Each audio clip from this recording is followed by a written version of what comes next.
Assalamualaikum warahmatullahi wabarakatuh. Waalaikumsalam warahmatullahi wabarakatuh. Alhamdulillah, salatu wassalamu ala rasulillah, amma ba'du. Yang mulia para ulama, para kiai, para asatiz dan asatizah, yang saya hormati para tokoh masyarakat, hadir di tengah-tengah kita Bapak anggota Dewan, Bapak Kades, Bapak Camat, Bapak-bapak pejabat pemerintah baik sipil, TNI maupun Polri, panitia tabligh akbar serta DKM masjid, para sahabat Banser, ibu bapak, saudara-saudara kaum muslimin yang saya cintai.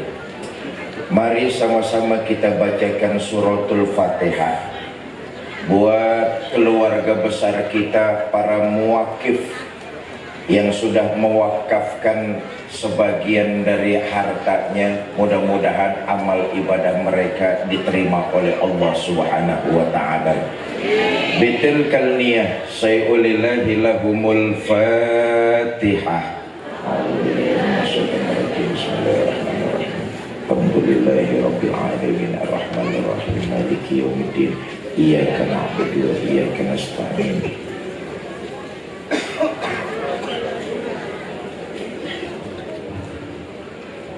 Bapak Ibu saudara-saudara, hari ini kita mengadakan peringatan Maulid kelahiran junjungan kita baginda Nabi besar Muhammad sallallahu alaihi wasallam. Temanya sudah jelas. Dalam diri Nabi terdapat uswah, contoh, teladan, dan panutan buat kita umatnya. Cintanya Nabi kepada umat dan rakyat nggak perlu kita lakukan lagi. Cintanya Nabi kepada kita umat nggak perlu kita sanksikan lagi. Sebuah riwayat menceritakan Nabi itu hidupnya sederhana, rumahnya kecil, tidurnya di atas pelepah daun korma, kadang-kadang sampai berbekas di pipinya yang mulia. Allahumma sholli wa sallim mubarak alaihi. Sayyidul mursalin, khatamun nabiyyin, penghulu para nabi dan rasul, rumahnya kecil, hidupnya sederhana, tidurnya geletak, beralaskan daun korma, berbekas di pipinya yang mulia. Sarapan paginya seteguk air zam-zam, sepotong roti, kadang-kadang 1-2 butir korma. Dalam kondisi yang sederhana, Allah pernah menawarkan baginda Nabi, wala sawfa yu'tika rabbuka fatardo. Muhammad, apa saja yang kamu minta, aku penuhi, asal bisa membuat hati kamu senang. Mau apa Muhammad? Ngomong. Hei. Hei. Apa saja yang kamu minta, akan aku penuhi, asal bisa membuat hati kamu senang. Tawaran dari Allah untuk menyenangkan baginda kita Nabi besar Muhammad. Dapat tawaran begini dari Allah. Apa jawab baginda Nabi? Harta, pangkat, kekuasaan, jabatan itu tidak akan mampu menyenangkan hati saya selama masih ada satu saja umat saya yang ketinggalan di neraka. Harta, jabatan, pangkat, dan kekuasaan tidak akan mampu menyenangkan hati saya selama masih ada satu saja umat saya yang ketinggalan di neraka. Nah, kita lihat, Bu, Nabi ditawarkan harta nggak mau.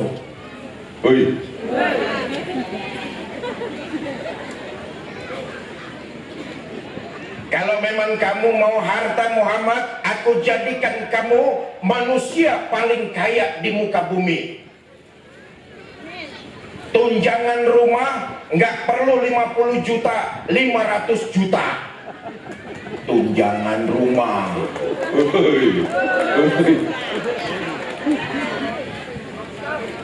Izan ya Rob, kata baginda Nabi, kalau memang demikian ya Allah, harta, kekuasaan, jabatan nggak akan menyenangkan hati saya selama masih ada satu saja umat saya yang masih ketinggalan di neraka.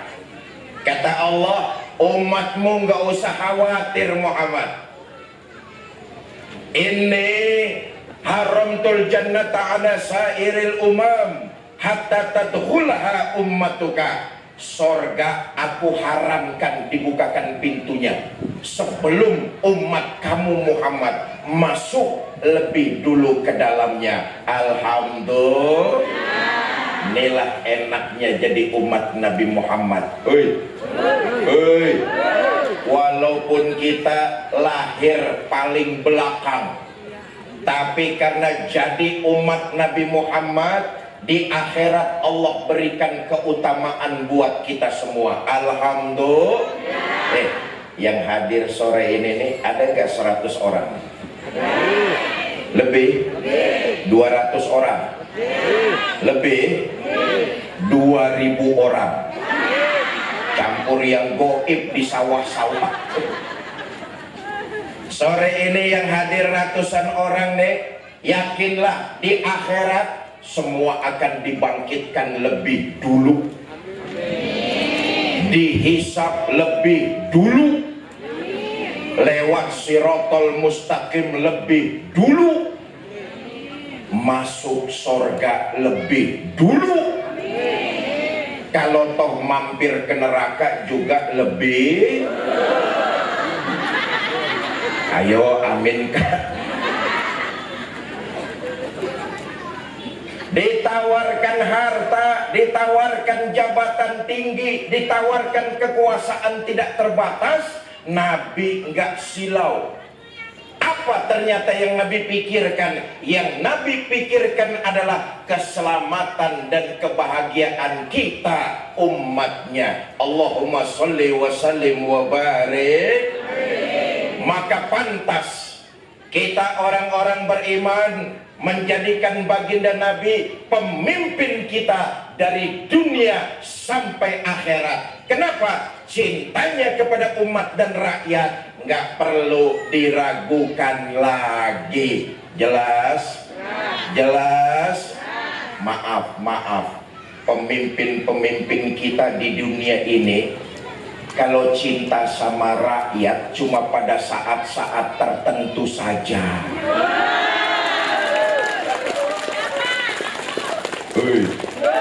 Mau pemilu baru cinta sama rakyat, mau pilkada baru dekat-dekat rakyat. Pidato, saudara-saudara, pilih saya, kalau saya terpilih nanti saya akan sejahterakan rakyat. Begitu terpilih malah nambah kesengsaraan rakyat.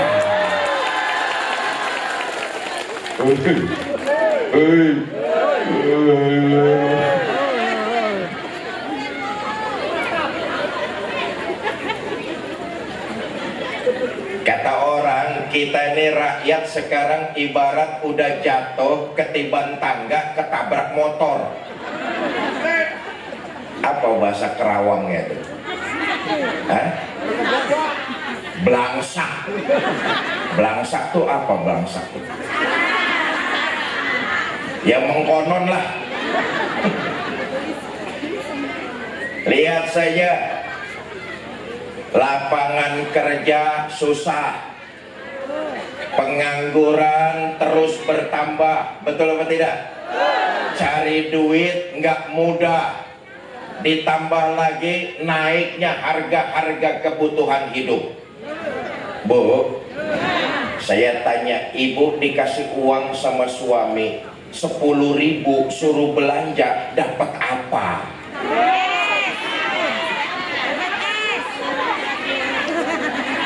semua harga-harga naik, betul apa tidak?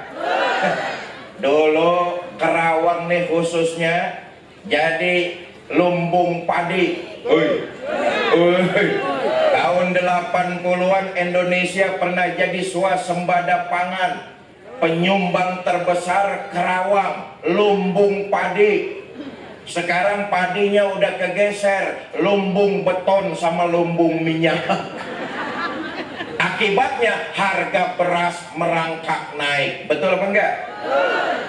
Daging naik, telur naik, bawang naik, minyak goreng naik, susu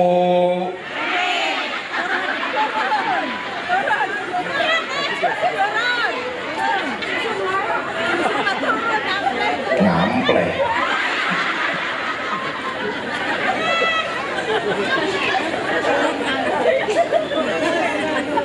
Itu sebabnya kita umat Islam nggak perlu meragukan lagi betapa Nabi ingin kita selamat dan bahagia dari dunia sampai akhirat. Bersyukur kita kepada Allah ditakdirkan lahir jadi umat Nabi besar Muhammad Sallallahu Alaihi Wasallam.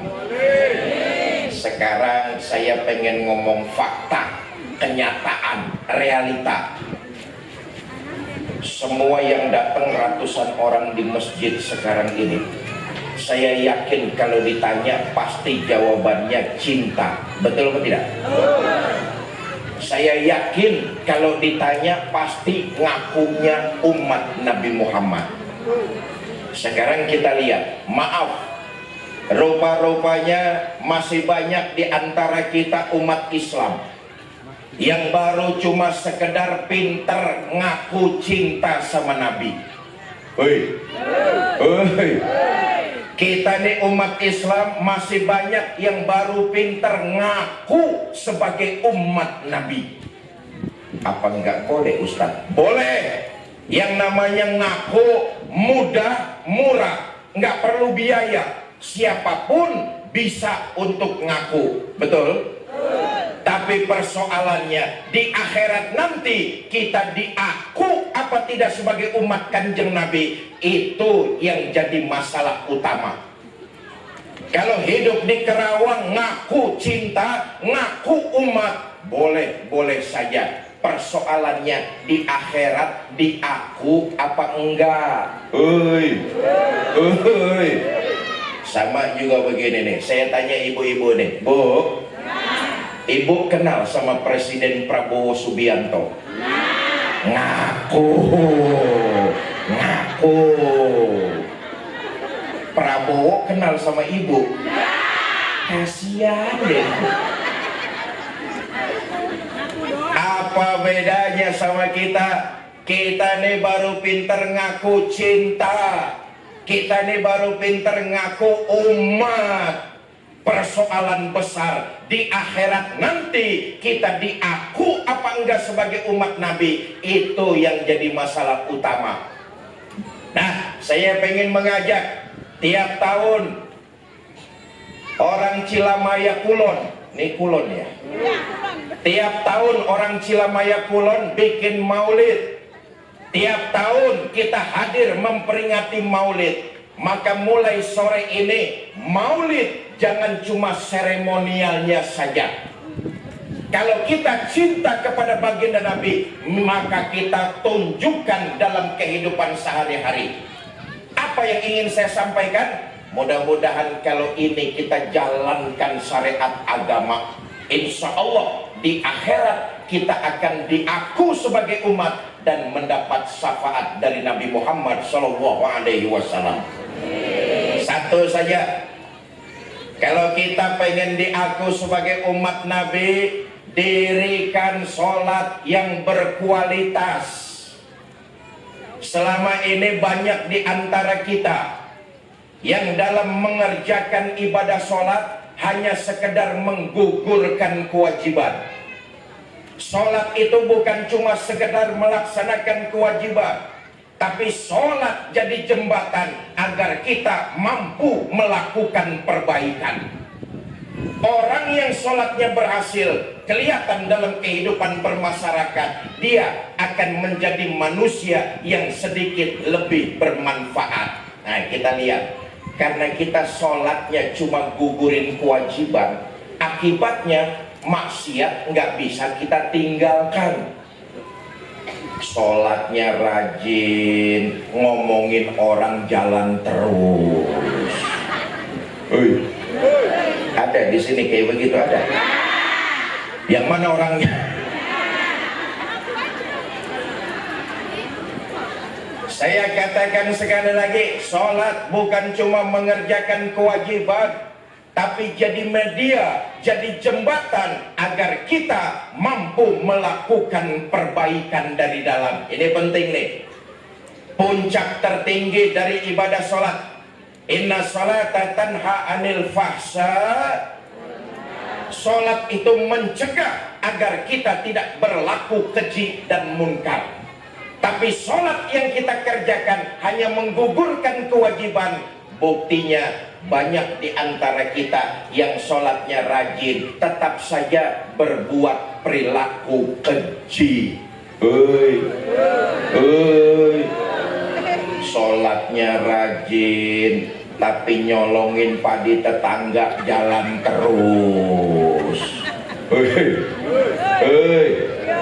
Bukan di Cilamaya Kulon, di desa sebelah sana. Di desa sebelah sana orangnya sholatnya rajin-rajin, tapi tangannya nggak bisa dikendalikan, mengambil yang bukan hak miliknya. Tuh di desa sebelah sana. Saya tanya, orangnya pindahan dari desa sini katanya nih. Pada baik. Bapak Ibu saudara-saudara, karena itu puncak tertinggi dari ibadah sholat mencegah agar tidak berbuat keji dan munkar. Ustadz, ada orang sholatnya rajin Ustadz, tapi ketangkep tuh korupsi. Ada yang jadi menteri, ada yang jadi gubernur, ada yang jadi bupati. Ini bagaimana Ustadz? Saudara, bukan sholatnya yang salah. Kalau ada orang yang sholat tapi masih rajin bermaksiat, bukan sholatnya yang salah. Ini bukti sholat hanya dikerjakan cuma menggugurkan kewajiban. Orang yang sholatnya baik dan benar, rukun syaratnya sempurna, dilakukan dengan khusyuk, maka dia akan merasa dekat kepada Allah. Kalau sudah merasa dekat kepada Allah, kemanapun dia pergi, dimanapun dia berada, dia akan merasa bersama dengan Allah. Sholat kalau cuman gugurin kewajiban, akibatnya nggak ngerasa dirinya bersama dengan Allah. Di masjid Allah ada, di pasar Allah nggak ada. Akibatnya timbangan tetap saja curang. Betul apa tidak? Sholatnya cuma menggugurkan kewajiban, nggak mampu merasakan kehadiran Allah dalam hidupnya. Di masjid Allah ada, di kantor Allah nggak ada. Akibatnya korupsi merajalela.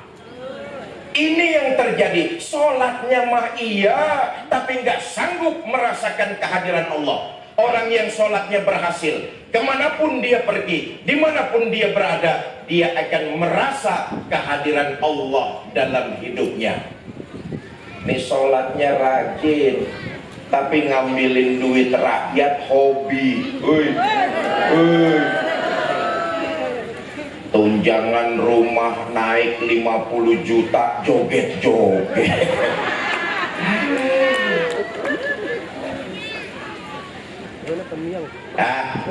Kita bersyukur kemarin itu hampir 3 hari negara kita sedang tidak baik-baik saja. Sekarang alhamdulillah aparat keamanan sudah membalikkan keadaan. Indonesia secara umum sudah kondusif kembali. Orang-orang Cilamaya Kulon jangan ikut-ikutan demo anarkis. Hei, ibu bapak, saudara-saudara, tolong dijaga anak-anaknya. Negara enggak melarang masyarakat rakyat untuk menyalurkan aspirasinya, berdemo boleh, tapi ada batasan-batasannya. Demo itu sepanjang siang sampai jam 6 sore. Aparat keamanan sudah memberikan waktunya, harus ditaati. Ini peraturan negara, kalau nggak ada peraturannya kacau, akan terjadi hukum rimba. Betul apa tidak? Maka waspada, monitor, jagain anak-anak kita. Kalau berseliweran pesan informasi lewat WA, ajak ngumpul untuk demo tengah malam, jam 8 malam ke atas, mendingan anak-anak dilarang. Jelas? Jelas? Bapak Ibu, saudara-saudara kaum muslimin yang saya cintai. Nah, saya kembali. Sholat itu tujuan tertingginya adalah mencegah perbuatan keji dan munkar. Apa perbuatan keji itu? Rupa-rupanya perbuatan keji itu adalah perilakunya para binatang hewan buas. Saudara, pantas kata Imam Ghazali, dalam diri kita manusia ini ada satu sifat yang disebut sifat bahimiyah. Apa sifat bahimiyah? Perbuatan binatang. Perilaku keji adalah perbuatan binatang, ada dalam diri kita. Dengan sholat mencegah perbuatan itu jangan sampai keluar dari dalam diri kita. Orang yang sholatnya berhasil, dia akan menjauhi perbuatan keji, karena perbuatan itu adalah perbuatan binatang. Kita lihat deh, Bu, manusia makhluk yang paling hebat. Kenapa? Dalam perbuatan keji manusia mengalahkan makhluk-makhluk yang lainnya. Ayo lihat, sekeji-kejinya harimau, belum pernah ada harimau membunuh anaknya sendiri. Betul apa tidak? Tapi kita manusia ternyata bahimia, sifat binatang kita lebih keji dari binatang buas. Berapa banyak ibu yang membuang bayinya di pinggiran sawah? Berapa banyak bapak yang membunuh anaknya sendiri? Atau sebaliknya, berapa banyak anak yang membantai ibu dan bapaknya? Perbuatan kita lebih buas daripada perbuatan binatang. Sebuas-buasnya harimau, dia nggak pernah membunuh darah dagingnya sendiri. Tapi kita manusia sanggup melakukan yang tidak bisa dikerjakan oleh binatang. Betul atau tidak? Saya tanya nih, saudara kenal ayam jago? Ayam jago apa bahasa Kerawangnya? Apa? Pada baik. Kita lihat nih, ayam jago dari dulu selalu yang diperkosa pasti ayam biang. Betul apa tidak? Belum pernah ada ayam jago saya dengar memperkosa ayam itik. Yang selalu diperkosa oleh ayam jago pasti ayam biang. Betul apa tidak? Memperkosa itu perbuatan keji, nyolong itu perbuatan keji, membunuh itu perbuatan keji, korupsi itu perbuatan keji. Ayam jago sekeji-keji perbuatannya, yang diperkosa dari dulu sampai sekarang selalu ayam biang. Tapi lihat, kita manusia ternyata lebih buas daripada ayam jago. Berapa banyak aki-aki menodai anak di bawah umur? Betul apa tidak? Ternyata kita bisa lebih puas daripada binatang buas. Dengan mendirikan sholat yang baik dan benar, tercegahlah kita untuk melakukan perbuatan keji dan munkar. Maka tiap tahun kita bikin maulid, jangan cuma terjebak hanya sekedar seremonialnya saja. Kita semua berusaha agar di akhirat diaku sebagai umat baginda Nabi dengan mendirikan sholat yang berkualitas. Nah, bahasa gampangnya begini, orang yang sholatnya berhasil itu kelihatan dalam kehidupan sehari-hari. Tadi kita sholat zuhur, orang yang sholat zuhurnya berhasil kelihatan tuh dalam kehidupan bermasyarakat. Dia gemar dan senang untuk berbuat kebaikan. Diajakin kerjasama untuk ngebersihin lingkungan sama kades, ikut.